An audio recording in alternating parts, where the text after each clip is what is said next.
를 소망합니다. 오늘 말씀의 제목은 섬기는 자의 축복입니다. 섬김이라는 이 단어와 표현이 얼마나 귀한지 모릅니다. 생각하면 할수록 너무나 복된 표현입니다.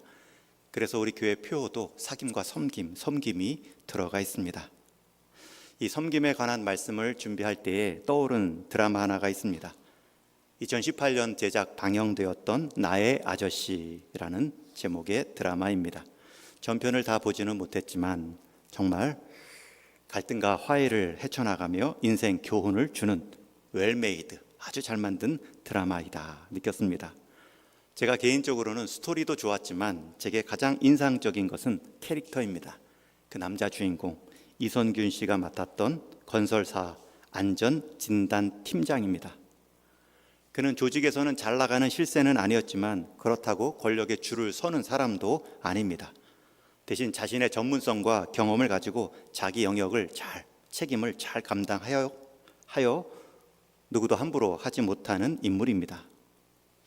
이 팀장의 모습을 보며 제가 마음을 빼앗긴 부분은 부조리함에 타협하는 꼿꼿함도 아니고 전문성과 경험을 바탕으로 탁월한 업무 능력도 아닙니다. 그 드라마를 보면 그 이선균 배우가 가끔은 섬기는 대상을 위가 아닌 아래로 향할 때가 있습니다. 조직이나 회사의 윗선에 줄을 서는 것이 아니라 오히려 줄도 서지 못하는 힘없고 약한 비정규직 직원을 향한 섬김의 모습이 보일 때 인상적이었고 감동적이었습니다. 우리가 매우 자주 섬김이라는 표현을 쓰고 있지만 우리는 섬김의 의미를 가끔은 낮추어 생각할 때가 있습니다. 목회자는 대개 교회를 섬깁니다라고 말하면서 목회한다는 뜻을 나타냅니다. 어떤 성도는 자기 교회에 출석합니다라는 표현도 하지만 또 나는 어디 교회를 섬기고 있습니다, 어디 소속입니다라는 뜻으로 말하기도 합니다. 또 하나님을 모르는 사람도 섬기다라는 표현을 자선단체나 어려운 사람들을 위해 선행을 행하는 그러한 행동 정도로 생각할 때가 있습니다. 그러나 성경에서 말하는 이 섬김의 의미는 더 깊습니다. 더 넓습니다. 오늘 본문에 보면 예수님께서 이 땅에 오신 목적, 한 단어, 두 글자로 섬김이라 말씀합니다. 28절에 보면 인자가 온 것은 섬김을 받으려 함이 아니라 도리어 섬김을 주려 하고. 여러분, 이것이 예수님이 이 땅에 오신 목적입니다. 이거 잘 묵상하셔야 됩니다. 그 섬김 때문에 우리가 살아났고 그 섬김 때문에 오늘 예배할 수 있는 인생 되었습니다. 예수님께서 어떻게 섬김으로 우리에게 다가오셨고 그 섬김을 받은 우리 역시 어떠한 삶으로 살아가야 되는가, 우리 성도의 영원한 모범을 보여주셨습니다. 오늘 본문은 짧게 읽었기 때문에 제가 강해 설교가 아니라 주제 설교입니다. 복음서 전체에 나타난 예수님의 섬김의 사례를 몇 가지 살펴볼 것입니다. 예수님의 섬김의 모습은 세 가지로 나타납니다. 그 중에 첫 번째가 예수님의 섬김은 스스로를 비우는, 자기를 부인하고 부정하는 비움의 시작부터 섬김이 시작됩니다. 예수님은 오늘 본문 바로 앞절에 27절 말씀에 너희 중에 누구든지 으뜸이 되고자 하는 자는 너희의 종이 되어야 하리라. 여러분, 이것이 섬김의 시작입니다. 종이 되어야 섬길 수 있다. 이 말씀의 의미는 섬김의 시작은 행위 이전의 존재입니다. 종이 되어야 종의 행동이 나오죠. 예수님은 실제로 섬기는 사역 이전에, 행위 이전에 섬기는 자의 모습으로 우리에게 찾아오셨습니다. 여러분, 이것이 반대로 적용될 때도 있습니다. 천주교 교황들은 스스로를 하나님의 종들의 종으로 불리기를 좋아합니다. 그런데 한 교황은 평생에 걸쳐 누가 더 높은가, 어느 주교가 더 높은가, 그것을 논쟁하고 추구했던 인물이 있습니다. 스스로는 종의 종으로 불리기를 원하는데 그 자리만큼은 누가 최고인가, 이게 상반된 모습이죠. 그러나 예수님은 섬기는 사역을 하시기 전에 섬기는 종의 모습으로 우리에게 오십니다. 여러분, 사람이 동물로 낮아진 정도가 아닙니다. 창조주가 피조물의 자리로 내려오신 겁니다. 제가 돼지가 된 것보다 하나님이 사람이 되어주신 것이 훨씬 낮추시는 태도이죠. 하나님이 사람이 되셨고 왕궁이 아니라 외양가 우리에서 나셨으며 가난한 가정에서 부모님을 섬기며 자랍니다. 그런 태도, 그러한 섬김의 자리에서부터 예수님은 섬김을 시작하십니다. 그리고 오히려 그러한 섬김의 자리가 낮다고 해서 하나님을 잘 섬기던 사람으로 알려졌던 제사장들에 의해, 종교 지도자들에 의해 죽임을 당하십니다. 예수님이 섬기는 행위를 하기 전에 섬김의 자리부터, 자기를 비우심으로부터 시작하셨다. 여러분, 여러분의 자리, 여러분의 태도 이전에 여러분의 자리를 살펴보십시오. 주님의 섬김은 사람이 아닌 분께서 사람이 되어주시는 모습, 예수님이 종이 되어야 큰 자가 되는 것처럼 사람이 아닌 분이 사람이 되어주시는 모습에서부터 사람을 위한 섬김이 나옵니다.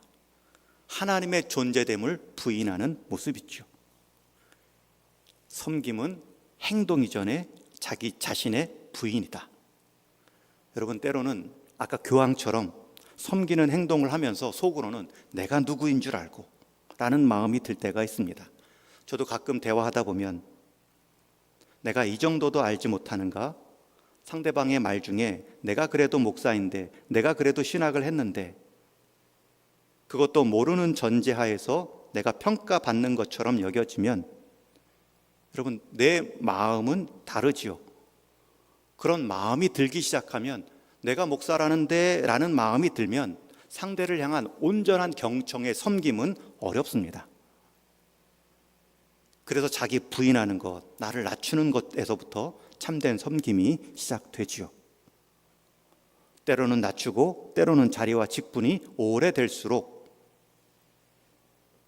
높은 자리에 있을수록 진정한 섬김은 나를 부인하는 데서부터 시작된다. 꼭 기억하셔야 됩니다.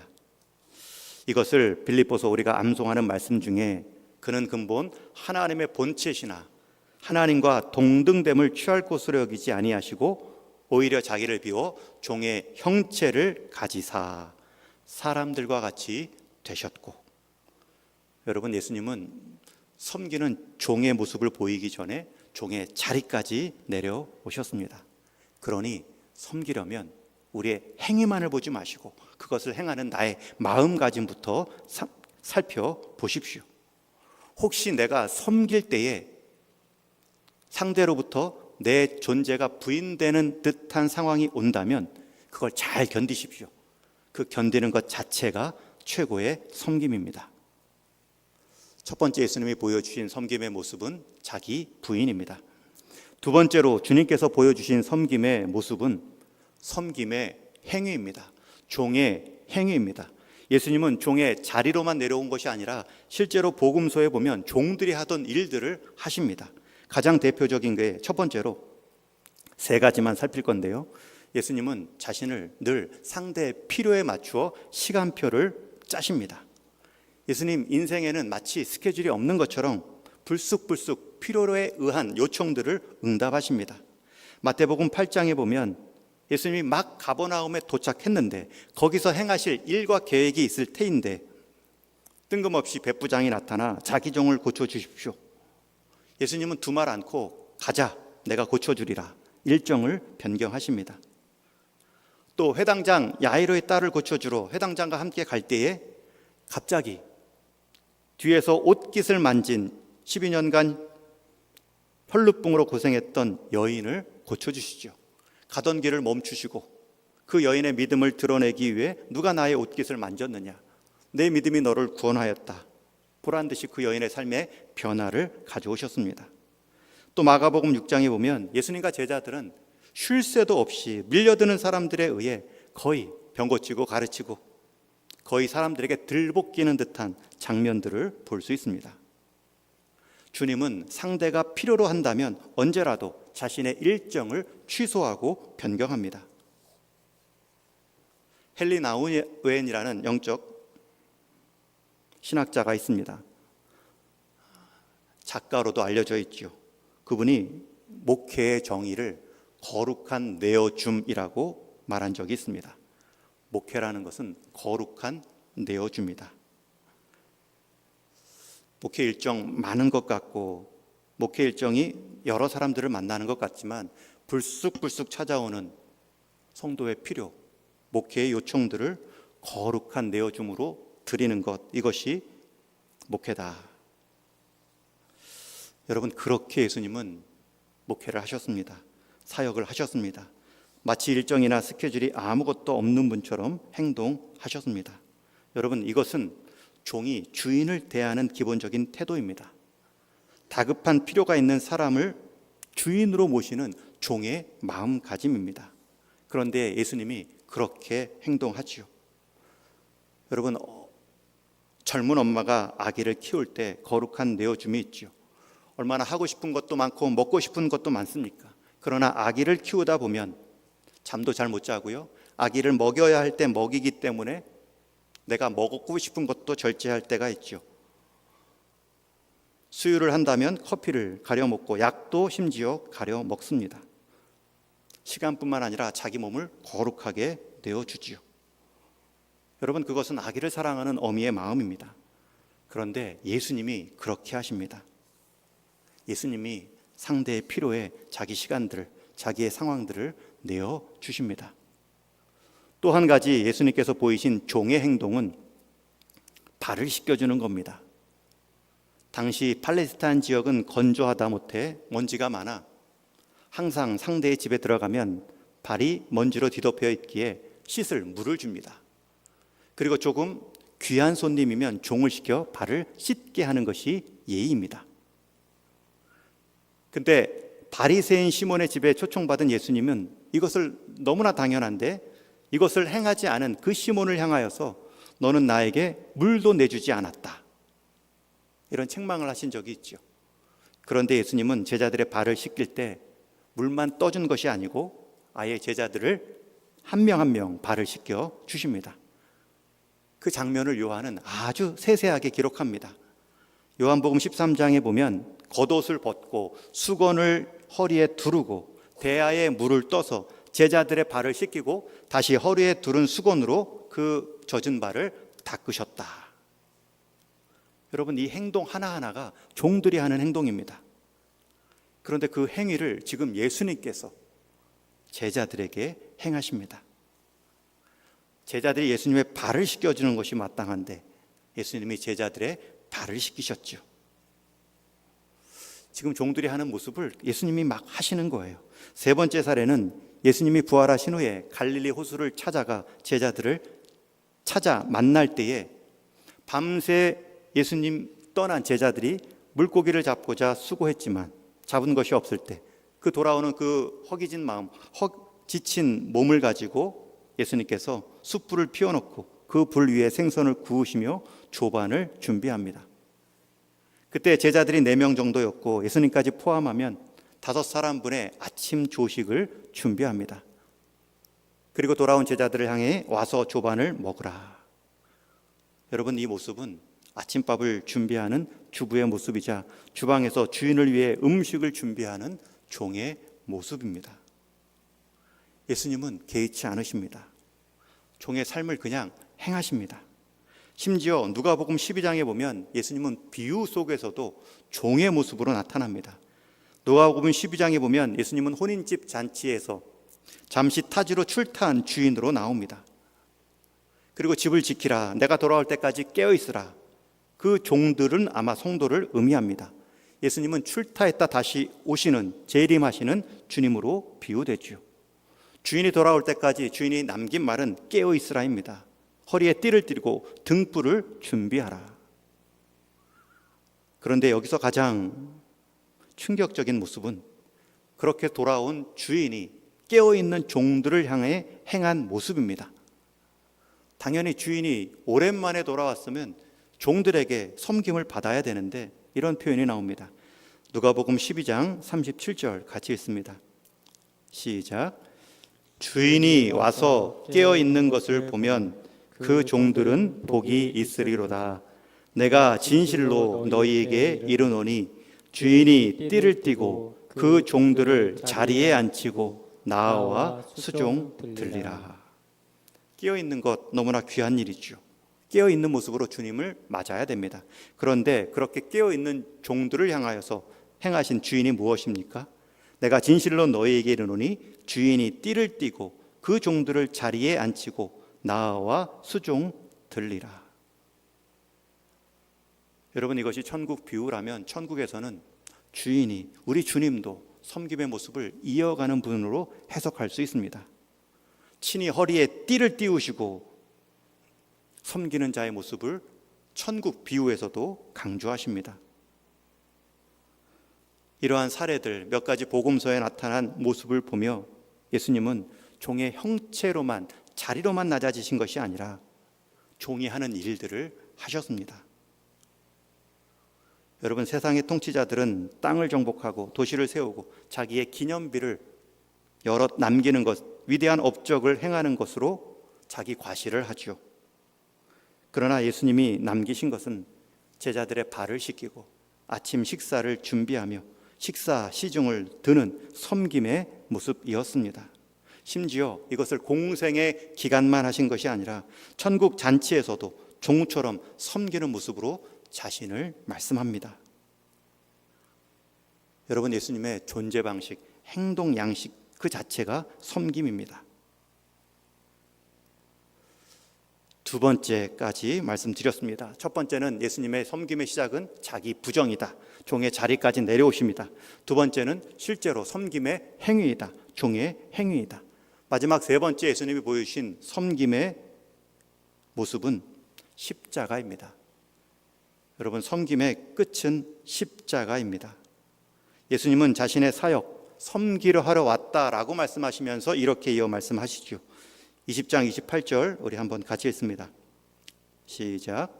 인자가 온 것은 섬김을 받으려 함이 아니라 도리어 섬기려 하고 자기 목숨을 많은 사람의 대속물로 주려 함이니라. 섬기려 하고, 그리고 그 섬김의 내용을 자기 목숨을 많은 사람의 대속물, 대신 희생하는 제물로 예수님이 자기 삶을 드리셨다는 것입니다.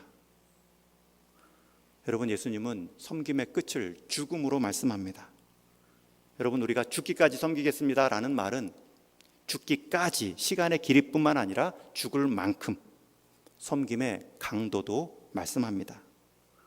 예수님은 요한복음에서도 한 알의 밀알이 땅에 떨어져 죽어야 많은 열매를 맺을 수 있다. 나는 친구를 살리기 위해 내 목숨을 버리노라. 계속해서 요한복음에서는 희생을 통한 소생을 말씀합니다. 여러분, 섬김의 끝은 십자가입니다.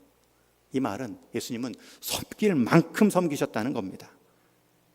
존재 자체가 섬김이고 행동 양식 자체가 섬김이니 그렇게 섬김을 이어가셨겠죠. 특히 대속물, 대신 속죄하는 제물. 고대 역사나 영화를 보면 부하가 장수를 위해 죽지 장수가 부하를 위해 죽는 일은 거의 없습니다. 특히 몰리고 쫓길 때, 포위되었을 때 부하는 장수의 옷을 입고 추격을 피하고자 추격대를 데리고 다른 곳으로 도망가죠.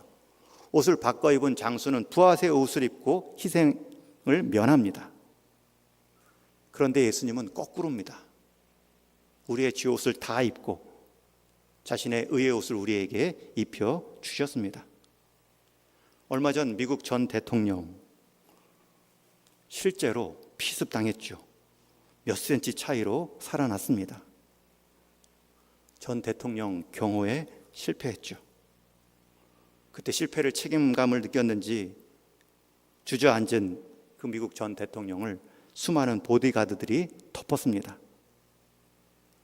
반사적이죠. 본능적입니다. 최고 대통령을 위해서 대신 총을 맞는 자리가 우리의 자리이다. 여러분, 이것이 세상 이치입니다. 그런데 예수님은 거꾸로입니다. 대통령이 보디가드 대신 총을 맞았습니다. 보디가드 정도가 아니라 죄인들을 위해, 마땅히 죽어야 될 자들을 위해 죽지 않아도, 죽을 수도 없는 예수님께서 죽기 위해 사람이 되셨고 우리의 죄값을 치르고자 죽음의 십자가를 지셨습니다. 여러분, 예수님이 보이신 이 섬김의 모범, 이게 끝이 아닙니다. 예수님은 이 땅의 정치를 두 가지로 보였습니다. 하나는 앞에 말씀한 세상의 정치, 자기 권력으로 낮은 사람을 다스리는, 군림하는 세상 권치가 있고, 오히려 낮은 자를 향해 자기의 권리를 내려놓는 하나님의 정치가 있음을 보여줍니다. 세상은 작은 자가 큰 자를 섬기지만 하나님 나라는 큰 자가 작은 자를 섬기는 것이다. 여러분, 우리에게 정의 내려주셨습니다. 그러면 이 정의는 하나님 나라에서도 불변합니다. 그러니 그 불변의 가치를 이 세상에서부터 적용해 가십시오. 큰 자가 작은 자가 섬기는 세상 가치는 하나님 나라에서 무효합니다. 무익합니다. 사라질 것입니다. 그러니 큰 자가 작은 자를 섬기는 것이 아니라 큰 자가 작은 자를 섬기는, 작은 자가 큰 자를 섬기는 것이 세상 정치이죠. 그 반대로 하나님의 정치인, 우리 주님이 보여주신 큰 자가 작은 자를 섬기는 그 삶의 모범으로 우리의 삶을 맞춰 가보십시오. 그 끝이 어떻게 될 것인가 기대해 보십시오. 여러분, 천국에서 우리가 하나님 앞에서 무엇을 할까? 많은 분들이 영원토록 예배한다, 얼마나 따분할까? 영원토록 하나님만 바라보나 얼마나 지루할까? 라고도 말씀하는 분들이 계십니다. 가봐야 알겠죠. 그러나 분명한 것은 우리의 한계, 상상을 넘어선 기쁨과 감사의 제목이 있다는 것입니다. 그것 중에 하나가 오늘 말씀 이 섬김에서 찾을 수 있습니다. 천국에서 우리가 할 일은 무엇인가? 바울은 우리가 왕 노릇 할 것이다, 왕이라는 표현을 쓰고 있습니다. 또 사도 요한은 요한계시록에 보면 그들이 세세토록 왕 노릇 하리로다. 사도 요한 역시 왕 노릇, 통치를 말하고 있습니다. 누가복음에서 예수님은 10문화를 남긴 종에게 10고을 다스릴 권세를 주셨습니다. 10고을 다스릴 권세를 차지하라. 여러분, 다스림, 고을을 차지하는 권세, 다 통치입니다. 우리가 주님 닮은 모습으로 통치할 것입니다. 천국에서 우리는 주님과 함께 왕 노릇 할 것입니다. 그러면 통치하고 왕 노릇 한다는 의미는 무엇입니까? 예수님처럼 섬김의 통치를 이어간다는 뜻입니다. 예수님께서 섬김으로 하나님 나라의 왕이 되셨듯이 그분의 통치를 받는 그 성도들도 그 섬김의 자리에서 하나님 나라의 왕 노릇을 이어간다는 뜻입니다. 여러분, 그러니 지금부터 섬김의 삶을 결심하십시오. 이 땅에서 종처럼 낮아지고 종이 하는 일을 할 때에, 우리 자신을 희생하는 자리까지 나아가게 될 때에 우리는 세상 마지막 가장 아름다운 준비 연습을 하는 것입니다. 장차 천국에서 주님과 함께할 그 하나님 나라의 통치를 미리 연습하는 삶이 될 것입니다. 이만큼 섬김이라는 것, 큰 자가 작은 자를 배려하고 살피고 세워가는 것, 여러분, 그것이 하나님이 보여주신 그리스도를 통한 정치입니다. 그리스도를 닮아가는 핵심이자 우리 천국에서 누릴 수 있는 최고의 행위입니다. 이것이 얼마나 기쁜지, 이 행위가 얼마나 복된 것인지 천국에서 맛볼 것입니다. 이제 말씀을 맺습니다. 여러분, 오늘 읽은 본문은 그 앞부분을 보면 예수님께서 제자들에게 예루살렘으로 올라가시며 자신의 죽음과 부활을 예고하십니다. 앞에도 몇 차례 예고했지만 제자들은 듣지 않습니다. 오히려 예수님은 죽음과 부활을 얘기하고 있는데 제자들은 누가 더 큰가?